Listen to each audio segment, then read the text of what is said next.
যত বড় গরমই হোক না কেন আমাকে ওই খেতে চাষ করাই লাগবে তোমাদের জন্য। মেয়েটা অনেক অসুস্থ, ঘরে তো টাকা পয়সা কিছুই নেই। তুমি একটা কাজ করো না, জমিদারকে গিয়ে বলো দেখি কিছু সাহায্য করতে পারে কিনা। তোকে আমি 1 টাকাও দিতে পারবো না এখন, তুই মাসের শেষের দিকে আসিস, দেখি কি হয়। যে মানুষ বিপদের সময় সাহায্য করে না ওই রকম মানুষের আমার জীবনের দরকার নেই। আমি কখনো ওই রকম মানুষের উপকার করতে যাব না। মায়া, আরে ও মায়া, কই গেলে তুমি? একটু পানি দাও, পানি। গালা শুকিয়ে কাঠ হয়ে গেল। সারাদিন ওই রোদের ভিতর তরমুজের খেতে কাজ করতে করতে জীবনটা শেষ হয়ে গেল। আমার জীবনে আমি কখনো এরকম গরম দেখি নাই। কিন্তু তুমি এই ভয়ানক গরমে কেন যাও? গ্রামের কোনো মানুষ এই রোদের ভিতরে ঘর থেকে বের হচ্ছে না, আর তুই এই রোদে যাও জমিদারদের তরমুজ চাষ করতে? যদি না যাই সংসার কিভাবে চলবে মায়া? জমিদার বাবুর কাজ করে দেওয়ার পর জমিদার বাবু যে টাকাটা দেয় ওইটা দিয়েই তো সংসার চলে। আর যদি কাজে না যাই টাকা কিভাবে দেবে? আর মেয়েটাকে পড়ালেখা কিভাবে করাবো? আর কাজে না গেলে তো খাবো কি? ঘরে তো এক মুঠো চালও নেই। সেটা তো বুঝলাম, কিন্তু তুমি একবার নিজের দিকে দেখেছো? শরীরের প্রতিটা হাড় গোনা যাবে। আগে কেমন ছিলে আর এখন কেমন হয়েছো রোদের ভিতরে কাজ করে করে। ওইদিকে মেয়েটাও গরমের জন্য নাজেহাল অবস্থা। কি আর করব বলো, গরিব মানুষ তো, এই জন্য শুধু কপালে কষ্ট আর কষ্টই লেখা। আমাদের মতো গরিব মানুষ দিন আনা দিন খাওয়া আর কিছুই করতে পারবে না। তারপরও তোমাকে এই রোদের ভিতরে যাইতে দিতে ইচ্ছা করে না। যদি তোমার কিছু হয়ে যায় তখন আমাদের কি হবে? এইভাবে থাকলে তো সবাই খিদের যন্ত্রণায় আমরা মরে যাব। এর থেকে ভালো যত রোদই হোক, যত কষ্ট করি হোক, 2টা টাকা ইনকাম করি। দুবেলা দুমুঠো খেতে না পারলেও একবেলা তো খেতে পারবো। তারপর সারাদিন কষ্টের পর যে টাকাটা কাছে পাবো ওই টাকাটা পাইলে সারাদিনের কষ্টকে কিছু মনে হবে না। একটু বসে আরাম করো, বাহিরে অনেক রোদ। একটু পানি খেয়ে কিছুক্ষণ পরে যেও। আরে না না মায়া, জমিদার বাবু বলেছে তার তরমুজ ক্ষেতকে দেখাশোনা করতে। তার জমি থেকে যদি একটা তরমুজ হারিয়ে যায় তাহলে সেই তরমুজের ক্ষতিপূরণ আমাকে দেওয়া লাগবে। তুমি থাকো, আমি গেলাম তরমুজের ক্ষেতে।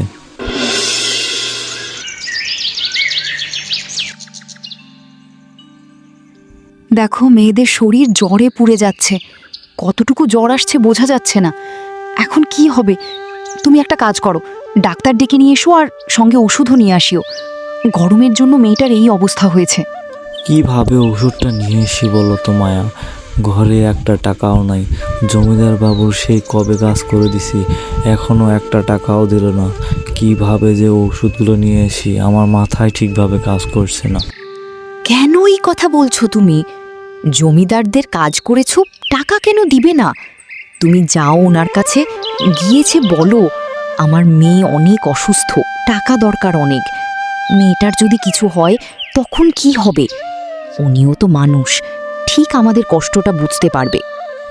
এত রাতে যাব ওখানে? উনি মনে হয় ঘুমাচ্ছে, আর ওনাকে ঘুম থেকে ডাকলে রাগ হয়ে তাইয়ে দিবে। মেয়ের অসুস্থতার থেকে জমিদারদের ঘুমটা তোমার কাছে বড় মনে হচ্ছে। তুমি এখনই যাও জমিদারদের কাছে, যে কিছু করেই হোক মেয়েটাকে বাঁচানো লাগবে। চোখের সমানে মেয়েটার এই অবস্থা দেখতে পারবো না আমি। যদি কিছু হয়ে যায় তখন কি হবে? আরে আরে আরে, এইসব কি বলছো তুমি? এইসব কথা আর কখনো বলবো না। আচ্ছা আমি যাচ্ছি, তুমি থাকো। জমিদার বাবু, জমিদার বাবু, ঘরে কি আছেন জমিদার বাবু? হ্যাঁ, কে রে ডাকে এত রাতে আমাকে? আমি জমিদার বাবু, আমি রাকিব। আমি অনেক সমস্যার ভিতরে আছি, আমার একটা সাহায্য করেন, দয়া করে সাহায্যটা করেন জমিদার বাবু। তোদেরকে বলেছিলাম না রাতে কেউ এসে আমাকে বিরক্ত করবি না? কি সমস্যা হয়েছে বল?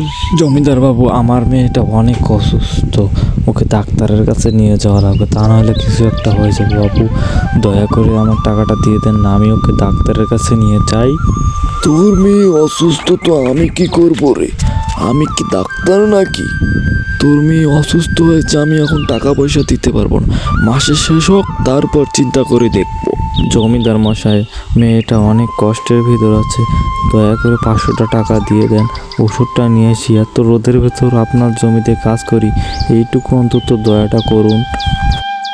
দয়া, তোকে যে জমিতে কাজ করতে দেই এইটাই অনেক। যা কালকে আবার আসিস, জমিতে অনেকগুলো ঘাস হয়েছে, ওগুলো পরিষ্কার করা লাগবে। আর আজকের পর থেকে ঘুম থেকে আমাকে ডেকে তুলবি না, চা ভাগ এখান থেকে। দয়া করে এরকম করবেন না জমিদার মশাই, দয়া করুন একটু। কি কতবার বলবো, চা এখান থেকে। কালকে যদি কাজে না আসিস, যে টাকাও পাইটি ওইটাও আর দেবো না। আমার চোখের সামনে থেকে যা এখন। ডাক্তারবাবু, দয়া করে একটু বলবেন যে আমার মেয়েটার কি হয়েছে? আমার মেয়েটা কি আর সুস্থ হতে পারবে না? ডাক্তারবাবু, দয়া করে একটু এই কথাটা বলেন। দেখো রাকিব, এত গরমের কারণে তোমার মেয়েটা ব্রেনস্ট্রোক করেছে। এত গরম সে সহ্য করতে পারে নাই। আরে ডাক্তারবাবু, আমাকে একটু বুঝিয়ে বলুন, আমি এইসবের কিছু বুঝি না। আর আমার মেয়েটা যে অসুস্থ, আমার মেয়েটা কি সুস্থ হবে? আমার মেয়েটাকে কি বাঁচানো সম্ভব হবে? আরে আরে এইসব কি বলছো তুমি? এইসব তেমন কোনো বিষয় না। তুমি যে কোনো করেই হোক, ঘরটার একটু ঠান্ডার ব্যবস্থা করো। ঘরটার ভিতর বাতাস যাতায়াত করতে পারো না, এই জন্য তোমার মেয়েটার এই অবস্থা হয়েছে। আর আমি যে ওষুধগুলো দিয়েছি, এই ওষুধগুলো তোমার মেয়েকে 3 বেলা খাওয়াবা, তাহলে মেয়েটা সুস্থ হতে পারে। আর যে কোনো উপায় হোক, ঘরটাতে একটু বাতাসের ব্যবস্থা করো, তা না হলে অন্য কিছু একটা হয়ে যেতে পারে। ডাক্তারবাবু, বাহিরে এত গরম, ঘর কিভাবে ঠান্ডা রাখবো? দেখো, কিছু না একটা কিছু করো। দরজাতে কাপড় দিয়ে রাখো, জানালাগুলো খুলে রাখবে, টিনের উপর পানি দিয়ে রাখো, যে কোনো কিছু করে ঘরটা একটু ঠান্ডা রাখো। ঠিক আছে, আপনি যেটা বলছেন আমি এটাই করব। এতে যদি ঠান্ডা হয় আমি সব কিছু করব, যে কিছু করি হোক আমার মেয়েটাকে বাঁচানোই লাগবে। হ্যাঁ, এতে ঠান্ডা হতে পারে, তুমি চেষ্টা করতে থাকো। যে কোনো উপায় হোক, মেয়েটার একটু যত্ন নাও আর ঘরটা ঠান্ডা রাখো। আর এই সপ্তাহে করতে না পারো, অনেক বড় সমস্যা বাচ্চা, আমি যাই। ওষুধের টাকা এখন দেওয়া লাগবে না, মেয়েটার একটু দেখাশোনা করো, পরে টাকা দিলেও হবে।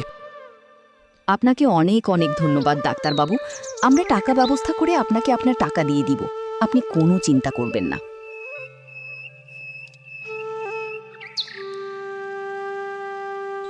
মায়া, জমিদার বাবু টাকা দেয় নাই। আমাদের মেয়ে যদি অসুস্থ হয়ে মরে যায় তাতে ওনার নাকি কোনো সমস্যা নেই। আমি এত রোদের ভিতর ওনার কাজ করি, উনি আমার দুঃখের সময় উনি ওনার মুখটা ফিরিয়ে নিল। বড় লোকেরা এইরকমই হয়, ওরা মানুষকে মানুষ মনে করে না। আমার মাথায় একটা বুদ্ধি এসেছে। ডাক্তার বলেছে ঘর ঠান্ডা রাখতে। তরমুজ তো ঠান্ডা জিনিস, তাই না? হ্যাঁ, তরমুজ তো ঠান্ডা জিনিস, কিন্তু এইটা দিয়ে ঘর কিভাবে ঠান্ডা হতে পারে? আমার কথা শুনো, তরমুজ তো ঠান্ডা জিনিস। তরমুজের ভিতরে পানি অনেক ঠান্ডা থাকে, আর উপরের খোসাটাও অনেক মোটা, তাই গরম হয় না। আমরা যদি ঘরের চারপাশে তরমুজ রাখি তাহলে তো ঘর ঠান্ডা থাকবে। জানালা, দরজা সব জায়গায় তরমুজ রাখবো, অনেক ঠান্ডা থাকবে। যেভাবে ফ্রিজের ভিতরে পানি ঠান্ডা থাকে ওই রকম। কিন্তু এত তরমুজ কোথা থেকে নিয়ে আসবো? কেনার মতো তো টাকা পয়সা নেই কাছে। আরে কিনে নেওয়া লাগবে কেন? জমিদারের জমিতে কত তরমুজ। তুমি তো ওনার জমিতে কাজ করো, টাকা দেয় না। রাতের অন্ধকারে গিয়ে যত তরমুজ লাগে নিয়ে আসবা, তাহলেই তো হবে। আরে কি বলছো তুমি মায়া? রাতের অন্ধকারে নিয়ে আসলে তো ওটা চুরি হয়ে যাবে। আর জমিদার বাবু যদি কোনোভাবে জানেন তাহলে আমার কাজটাও চলে যাবে, আর যেইটা ওনার থেকে পাইতাম সেইটাও আর পাওয়া হবে না। আরে না, তুমি এটাকে চুরি কেন বলছো? এটা তোমার হক। তুমি কত কষ্ট করে কাজ করো, তোমাকে টাকা দেয় না? এই জন্য ওই তরমুজ তোমার, তুমি রাতে গিয়ে নিয়ে আসো। ঠিক আছে মায়া, তুমি যেটা বলবা ওইটাই হবে। মেয়েটার জন্য যা করা লাগে আমি সেইটাই করব। জমিদার মশাই, রাকিব আর রাকিবের বউ দুইজনে মিলে আপনার জমিতে যত তরমুজ ছিল সব চুরি করে নিয়ে গেছে। কি বলিস? রাকিবের এত বড় সাহস, ও আমার জমি থেকে তরমুজ চুরি করে নিয়ে গেছে। চল, এখন চল ওর বাড়িতে। রাকিব, হে রাকিব, তোর এত বড় সাহস কিভাবে হলো? তুই আমার জমি থেকে আমারই তরমুজ চুরি করে নিয়ে এসেছিস? তোর এত বড় সাহস হলো কিভাবে রে? বাপরে কি রোদ, আমি তো চোখে কিছুই দেখতে পারছি না, মাথা ঘুরছে। ও